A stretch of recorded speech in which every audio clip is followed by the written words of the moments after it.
Alright, let's talk about kit. Before we get started, a lot of you guys have been asking for this, but I gotta say, both Dennis and I, we're not the biggest kit guys. Obviously we love kit, we love nice things, who doesn't? But we're not the ones to like nerd out about what exactly a specific unit is using or to do impression kits, at least not at that point yet. What we mostly play is day games for local fields and at most more chill milsims on the 2 to 3 day side.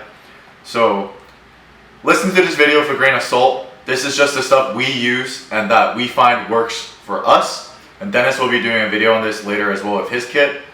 With that being said, this is what I got. This video is not financial advice because if you follow our financial advice, you're probably not gonna have a good time. Can't do a tip to butt on a kit breakdown, so I'll do a head to toe. So to start with the head, I got my helmet right here, which I'm mainly running right now. This is a OpsCore Fast SF Carbon. I actually got this pretty recently. I'm switching from a Team Wendy bump, which is right here. This is gonna be going on for sale. But the main reason I switched isn't because of comfort or anything like that. It's just because the OpsCore Carbon is cool and I found a pretty good deal on it. I actually find the Team Wendy's retention and padding system more comfortable for my head, but this isn't, that's not to say this isn't uncomfortable. This is uncomfortable. I actually like it a lot. It doesn't bother me at all. So I do like this helmet. And what I'm running on it, OpsCore amps, which is nice if you go to a field with a lot of pyro being used. I mean, a lot of people say with some GBBs you need Earpros to shoot it. I haven't had that experience. The only experience I've ever had is when my friend blasted off a ViperTech right beside my ear. My ears rung a little bit. But this is not for the guns, guys. This is for mostly pyro, or if I'm shooting real steel stuff. Some extras, OpsCore counterweight pouch in the back. There's not a lot of weight in the front because I don't run a night vision unit. I wish I had one, but most of that money went to guns. So I'm only running 3 counterweights in here. That's mostly to balance out the weight of the GoPro in the front. On top of that, SS Precision V-Light. This is the IR unit, which I use for just identification when playing night games here in the States. And then on top, I have a Unity marker light in red, which is for marking that I'm dead for night games. On the side, Princeton Tech helmet light, pretty nice, especially with the arc rail. On the Wendy, I had to adapt everything, which was kind of a pain, but with the arc rails, everything kind of just slots in directly, which I absolutely love about this helmet. And that's about it. That's all I run on my head. Not much else going on. Now, going down from the head, we can get into some face stuff, right? What I wear is an Arc'teryx balaclava, which is right here. It's actually 2 that I switch in between with. For longer field games where I'm not wearing any Facepro at all, I'm gonna wear this balaclava. It's pretty ventilated, it's pretty nice. It's a balaclava. What can go wrong, right? Other than this, we have, this is actually new to me, the new Facepro that I just got from MB Tactical. If I'm playing at a smaller field or an indoor field and I don't want to get my teeth shot out, I'll wear this under MB Tactical's balaclava. This doesn't fit very well under the Arc'teryx just due to the sizing. The Arc'teryx balaclava fits a bit looser. For this, I wanted something that's really tight, that's going to really hold this in without me having to adjust it that much. So this setup has been working pretty nice for me, so has the Arc'teryx. Alright, next, we're going to get into the plate carrier. What I'm running here is a Crye JPC 2.0. I mean, a lot of people have this carrier, right? I think it's tried and true, it's proven. I love the aesthetics, I love the function. I mean, there are other options out there that's a little bit more load bearing, but again, like I said earlier, we find stuff that works for us. We're not going out carrying a lot of load or using, having a lot of weight on us for sims and stuff like that. So this, for me, something more minimalistic, is the perfect thing. What I'm running on here, Ferro Concept shoulder pads. I found the original Crye's a little bit too thin, and I absolutely love these, that you can route wires through them as well. And on the left cummerbund, I got a Spirit of Systems J-Step pouch with 1 single AR insert inside. I keep a mag in here. This pouch is just for some mixed things. On the right cummerbund, got a Spirit of Systems Spud. I usually put 1 AR mag in here, but for those longer games or like a milsim, I can throw 2 AR mags in there as well. It also works. This pouch, I love this pouch because it kind of can carry anything you want it to. So I use this a lot. And in the front, I got a Spirit of Systems Mark IV placard. So I'm a big fan of more minimalistic setups. And the Mark IV was kind of like what suited my needs. Inside, I'm running some Nylon Works Kydex inserts. I like Kydex inserts because with GBBs, like you've seen in a lot of videos, we drop our mags, but sometimes it still hurts a little bit. And there's places we play with like more hard floor surface where I wouldn't want to drop my mags. So these kind of make re-indexing a lot easier. Now, if I can chuck my mags everywhere, I would just go with regular elastic inserts. I don't have a problem with that. But these do make re-indexing a lot easier, these Kydex inserts here. And in the front, some people like to run a mag here. I found that it made my front a little too bulky. So what I run is the double pistol mag insert, and I run my multi-tool in here, which is pretty helpful for making adjustments or modifying things on the field. In this flap right here, this is also a Spiritus Systems flap. I usually keep a little fan in here in case my glasses start fogging.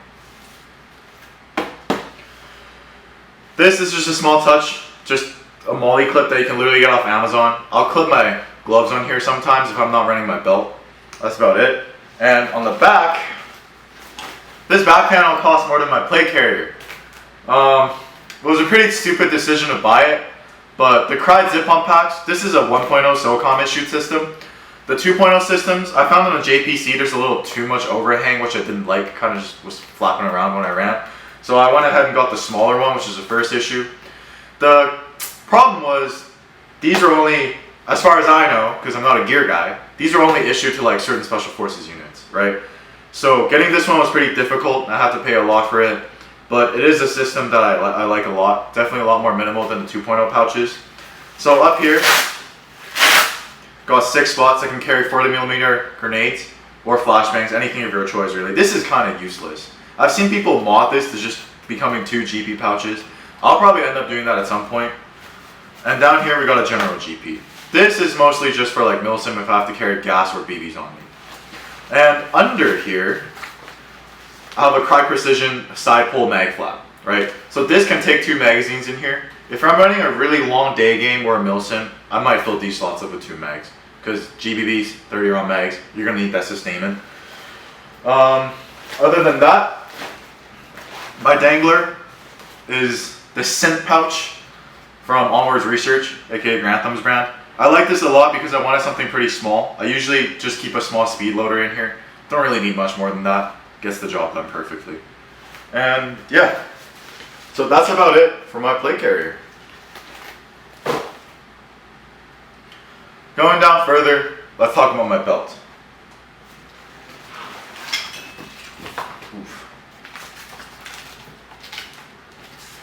The belt that I run is a Ferro Concepts Bison belt.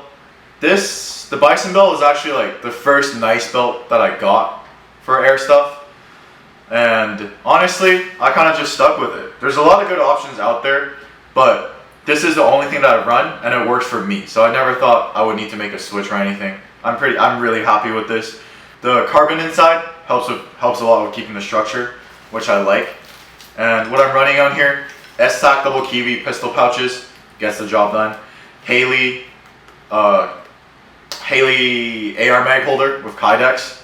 This is going to be the first point where I draw an empty mag from if I'm doing a speed reload. If I'm dropping my mag, I'm pulling a mag out from here. If I'm re-indexing, I'm pulling a mag out from here. On the back, T-Rex Arms dump pouch, again, works for me, right? I just wanted a small dump pouch because they usually only have 1 mag or 2 mags in their maximum. So I didn't want something too big and bulky. It also comes with a leg strap, which is nice, so it doesn't flop around. On the right side here, I just got a Velcro glove clip to clip my gloves. These are the Pig FDT Alphas, the thicker version.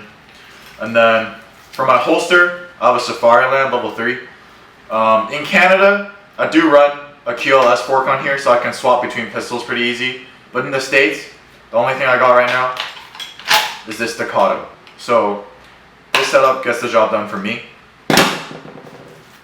And that's pretty much it. Speaking of gloves, I do love these gloves, right? These are going to be the gloves I use for smaller indoor fields in CQB because they have more padding.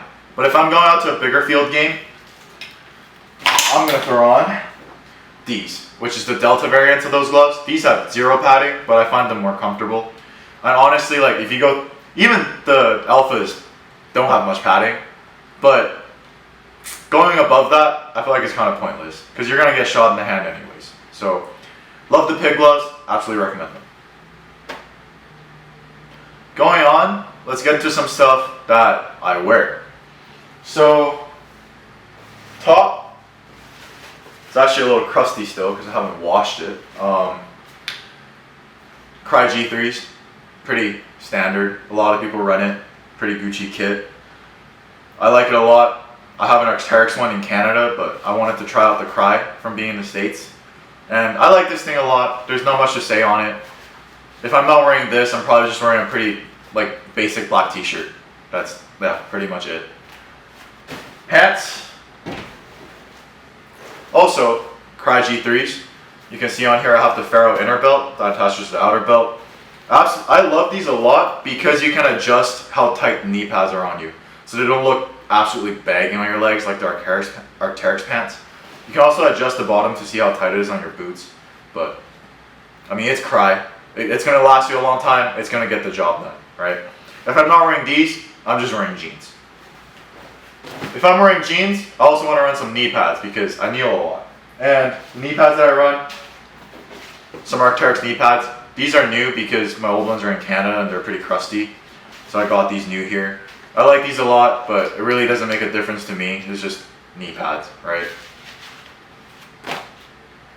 Yeah. For winter wear, I'm only going to show a couple of things here because this isn't a try-on or clothing haul video. But the couple jackets that I run the most, this is the Gray Man jacket from Kilo. It's not very thick, pretty perfect for the fall if I'm running a more urban kit with multicam on, gets the job done. And then for when it gets colder, Crye Precision Field Shell 2.0 in Ranger Green. This thing is definitely nice. The Velcro patch spots also makes it nicer to have some patches on there. And it keeps you really warm for how light it is, right? If it gets a little bit colder than that, I got an Arc'teryx Atom in Wolf Gray. So this thing, I absolutely love this thing. I wear this thing casually all the time in the winter. It really keeps me warm and it's super light. So I recommend this, but it's just a jacket. So anything will get the job done. One thing I did forget to mention is eye protection, which is kind of important. 20/20 vision. I have 20/20 vision. What I run is just Oakley M-frame alphas, right? I absolutely love how minimalistic these are and how comfortable they are. I don't like goggles because they just make my face feel like shit. But I probably run these for everything that I do. And in Canada, not a lot of fields will require a full seal. But playing in the States, a lot of fields do want that full seal, so I have a Hilo kit to go with it as well. I gotta say, this thing is a piece of shit. It makes me fog a lot. It's very uncomfortable. And counterintuitively, maybe I just have a weird face, I don't know.